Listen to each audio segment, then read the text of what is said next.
చెప్పి ఆ ప్రకారంగా ఎక్కడో ఒక దగ్గరే ఓటు ఉంచడం అనేది ఎస్ఐఆర్ యొక్క ప్రక్రియ. ఇక పోతే ఇంకొక అంశం,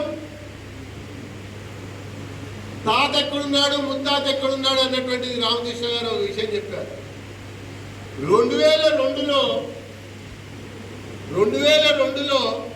ఇప్పుడు నా ఓటు ఉంది, మా అమ్మ ఓటు ఉంది, మా నాన్న ఓటు ఉంది, మా అందరి ఓటు ఉంది. కానీ ఆ సమయంలో మా సన్ కానీ డాటర్ కానీ ఓట్లేదు, 18 ఏళ్ళప్పుడు వాళ్ళు లేవు కాబట్టి. ఇప్పుడు ఈ 25 యొక్క ఓటర్ లిస్ట్ వాళ్ళకు ఉంది, ఓటు ఉంది. మరి 2002లో లేదు.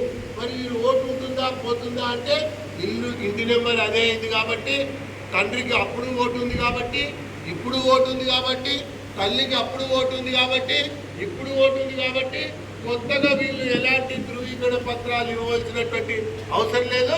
వాళ్ళ ఓటు మామూలుగానే రొటీన్లోనే మళ్ళీ తిరిగి నమోదు కాబడుతుంది అనేది చెప్పింది. ఇక పోతే సరిహద్దు రాష్ట్రాలు బెంగాల్ కానీ, బీహార్ కానీ, అస్సాం కానీ, పాత సిటీ హైదరాబాద్ ఓల్డ్ సిటీ కానీ, ఇంకా కొన్ని చోట్ల కానీ అక్రమంగా వలస వచ్చిన వాళ్ళు 2002లో కూడా ఓట్లు ఉన్నాయి, ఇప్పుడు 2025లో కూడా ఓట్లు ఉన్నాయి. ఇప్పుడు మళ్ళీ ఎస్ఐఆర్ ప్రక్రియలో కూడా మాకు ఆ రకంగానే ఓటు కొనసాగించాలి అని అడిగితే వాళ్ళు హిందువైనా, ముస్లిం అయినా, క్రిస్టియన్ అయినా 2002 ప్రామాణికంగా పరిశీలిస్తున్నప్పుడు ఇతరత్ర ఆధారాలు, అక్రమంగా వలస వచ్చాడు కదా భారత పౌరసత్వం ఉండదు, అక్రమంగా వలస వచ్చాడు కాబట్టి వీసా ఉండదు, అక్రమంగా వలస వచ్చాడు కాబట్టి అతనికి ఇంకో రకమైనటువంటి ధృవీకరణ పత్రం ఉండదు. ఆ ధృవీకరణ పత్రాలు ఒక 13 చెప్పారు. అట్లా ధృవీకరణ పత్రాల యొక్క ఆధారంగా ఈయన ఇక్కడ వాడా అక్కడ వాడా అన్నది తెలియదు. ఆ 2002లో ఓటు ఉందా లేదా అని చూడటం ద్వారా తెలుసుకోవటం, అప్పుడు కూడా దొంగతనంగా నమోదైనా, అప్పుడు కూడా దొంగతనంగా డబల్ ఉన్నా, ట్రిపుల్ ఉన్నా, అప్పుడు కూడా ఇంకో రకంగా ఓటు కొనసాగినా కూడా ఇప్పుడు ఫిల్టర్ అయిపోయింది. ఇదే జరిగింది బెంగాల్లో, ఇదే జరిగింది అస్సాంలో, ఇదే జరిగింది బీహార్లో, ఇదే జరిగింది ఢిల్లీలో, ఇదే జరిగింది తమిళనాడులో, ఇదే జరిగింది కేరళలో కూడా. ఎవరు ఈ యొక్క ఎస్ఆర్ని తప్పుపడుతున్నారు గమనించాలి. మన అందరూ కూడా రాజకీయాల్లో దేశం కోసం, ధర్మం కోసం పనిచేస్తున్నటువంటి వ్యక్తులు, శక్తులు, సంస్థల యొక్క ప్రతినిధులు కూడా ఇక్కడ ఉన్నారు. ఎవరు దీన్ని వ్యతిరేకిస్తున్నారు? ఓట్ చోరీ గద్దీ చోడో అన్న నినాదం ఇస్తున్నారు కదా, పత్రికల్లో వస్తున్నాయి కదా. ఓట్ చోరీ గద్దీ చోడో ఎవరంటున్నారు? కమ్యూనిస్టులు అంటున్నారు. ఎవరంటున్నారు?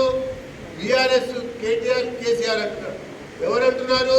అసదుద్దీన్ ఓవైసీ అంటున్నారు. ఎవరంటున్నాడు? రాహుల్ గాంధీ అంటున్నారు. ఎవరంటున్నారు? ఇంకా మమతా బెనర్జీ అంది, ములాయం సింగ్ అన్నాడు, వాళ్ళ కొడుకు అఖిలేష్ అన్నాడు, స్టాలిన్ అన్నాడు. అన్నాడా లేదా? కానీ ఎస్ఐఆర్ ఎక్కడెక్కడ అమలు జరిగింది? మమతా బెనర్జీ ముఖ్యమంత్రిగా ఉన్న సమయంలోనే బెంగాల్లో అమలు జరిగింది కదా. స్టాలిన్ ముఖ్యమంత్రిగా ఉన్నప్పుడు తమిళనాడులోనే అమలు జరిగింది కదా. కేజ్రీవాల్ పార్టీకి సంబంధించిన ఇంకొక వ్యక్తి ముఖ్యమంత్రిగా ఉన్నటువంటి సమయంలోనే ఢిల్లీలో కూడా అమలు జరిగింది కదా. అట్లాగే కేరళలో కమ్యూనిస్ట్ పార్టీ ముఖ్యమంత్రి పినరాయి విజయ్ ఉన్నప్పుడే కదా అక్కడ కూడా అమలు జరిగింది. మరి ఈ ప్రభుత్వాలన్నీ కూడా బీజేపీ ప్రభుత్వాలు కాదు కదా, రకరకాల ఇతర ప్రాంతీయ పార్టీల యొక్క ప్రభుత్వాలు కదా. మరి అక్కడ ఆ ప్రభుత్వం యొక్క సిబ్బందే కదా ఎన్నికల ప్రక్రియ ఈ యొక్క ఎస్ఐఆర్ పనిలో ఉంది. ఇక్కడ కూడా మన దగ్గర ఎస్ఐఆర్ పనిలో ఎవరున్నారు? ఎంఆర్ఓ ఉంటాడు, డిప్యూటీ కమిషనర్ ఉంటాడు, కరెంటు ఎలక్ట్రిసిటీ వాళ్ళు ఉంటారు, మున్సిపాలిటీ వాళ్ళు ఉంటారు, గ్రామ పంచాయతీ వాళ్ళు ఉంటారు, తర్వాత వాటర్ వర్క్స్ వాళ్ళు ఉంటారు, ఎంటమాలజీ వాళ్ళు ఉంటారు. ఇట్లా రకరకాల ప్రభుత్వ శాఖలలో పనిచేసేటువంటి ఆశా వర్కర్లు, అంగన్వాడీ టీచర్లతో సహా ఉంటారు. వీళ్ళందరికీ కూడా ముఖ్యమంత్రి అక్కడ మమతా బెనర్జీ, అరవింద్ కేజ్రీవాలే, స్టాలినే, పినరాయి విజయనే, ఇక్కడ రేవంత్ రెడ్డి. అయినా కూడా ఇది రాజ్యాంగ ప్రక్రియ కాబట్టి ఏ ఉద్యోగి తప్పు చేయాలని అనుకోడు. ఏ ప్రభుత్వ ఉద్యోగి కూడా అక్రమం చేయాలి అని అనుకుని చేసి తన యొక్క ఉద్యోగం మీదకి తెచ్చుకోడు. కాబట్టే అక్కడ లక్షల సంఖ్యలో అక్రమంగా చొచ్చుకొచ్చినటువంటి వాళ్ళ ఓట్లు తీసివేయవలసినటువంటి పరిస్థితి రాబడింది. ఈ మొత్తం ఎస్ఐఆర్ 100 డేస్లో జరుగుతుంది.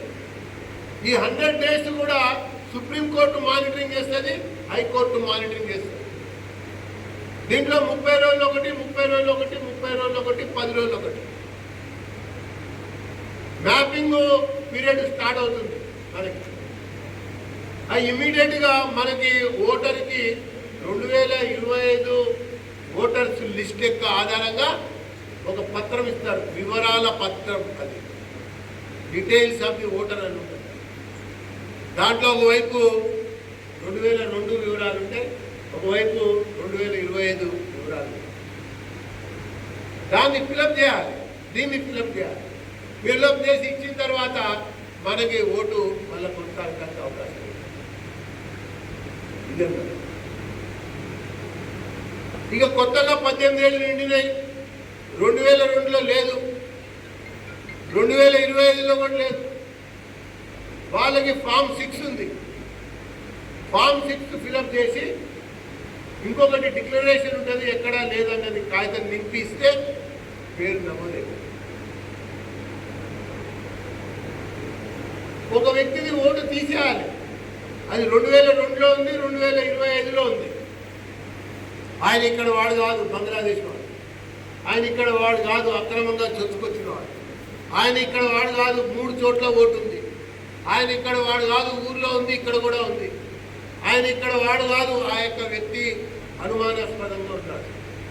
కంప్లైంట్ ఎవరు ఇవ్వాలి? రాజకీయ పార్టీ పరంగా మన తరఫున ఉన్నటువంటి BLA2 ఆ పోలింగ్ బూత్లో ఉన్నటువంటి వ్యక్తి, ఈ వ్యక్తి ఇక్కడ వ్యక్తి కాదు అని కంప్లైంట్ ఇవ్వాలి. ఫామ్ నెంబర్ 7 ఫిలప్ చేసి అక్కడ BLOకి ఇవ్వాలి. BLA1 కూడా ఒక కాపీ ఇవ్వాలి. BLO ఏమైనా నిర్లక్ష్యం వహించినా, అలసత్వం వహించినా పోన్లే, ఆ BLA2 BRS, BLA2 కాంగ్రెస్ కూడా BLO మీద ఒత్తిడి చేసి ఏమైనా చేయాలనుకుని చూస్తే ఈ BLA1 రిటర్నింగ్ ఆఫీసర్తో మాట్లాడతారు, ఎన్యూమరేషన్ ఆఫీసర్తో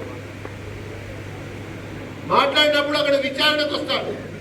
కంప్లైంట్ ఇచ్చిన సహదేవికి నోటీస్ వస్తుంది, నా ఓటే తీసేయాలి, ప్రభాకర్ ఓటు తీసేయాలన్న నాకు కూడా నోటీస్ వస్తుంది. ఎవరు తీసుకొచ్చిస్తారు? BLO తీసుకొచ్చిస్తారు. ఆ తీసుకొచ్చినప్పుడు విచారణ ఎవరు చేయాలి? విచారణలో ఎవరెవరు ఉండాలి? మన BJP BLA2 ఉంటాడు, BRS BLA2 ఉంటాడు, కాంగ్రెస్ BLA2 కూడా ఉంటాడు. అక్కడ పోయినప్పుడు ఈయన ఇక్కడ కాదు, ఈయనకి రామన్నపేటలో కూడా ఓటు ఉంది, లేదు ఈయన అస్సాంకి వెళ్ళి వచ్చాడు, మొన్ననే వచ్చాడు, ఈ మధ్య రాయించుకున్నాడు, ఇక్కడ ఉన్నాడు, దీనికోసం అని చెప్తాడు. చెప్పినప్పుడు ఆయనని అడుగుతాడు, 2002లో నీ ఓటు ఎక్కడ ఉంది? ఆ రాష్ట్రంలో ఉందంటే అప్పుడే వాళ్ళు చూస్తారు, అక్కడ కూడా లేదా బాబు, లేదు రామన్నపేటలో ఉందంటే అక్కడ ఉన్నటువంటి డూప్లికేషన్ 2002 నింపి అది డిలీట్ చేయమంటావా, ఇది ఉంచమంటావా అని అడుగుతారు. ఆయన చెప్పడమే, ఇక్కడ ఎవరి ఓటు బలవంతంగా తొలగించడం ఉండదు, వాళ్ళకే చాయిస్, ఇక్కడ ఉంచుకోవాలా అక్కడ ఉంచుకోవాలా, ఎక్కడో ఒక దగ్గరే ఉంచుకోవాలి అన్నది చాయిస్. ఆ చాయిస్ ప్రకారంగానే జరుగుతుంది. కాబట్టి ఆ రకంగా ఇచ్చినటువంటి నోటీసుకి కట్టుబడి పట్టుదలతో అదే దేశం కోసం, ధర్మం కోసం జరిగింది. ఎన్నో రకాల ఒత్తిళ్లు వేసిన BLA2 ఇండ్ల పైన ఈ రకరకాల పార్టీల వాళ్ళు దాడులు చేసి బెదిరించినా కూడా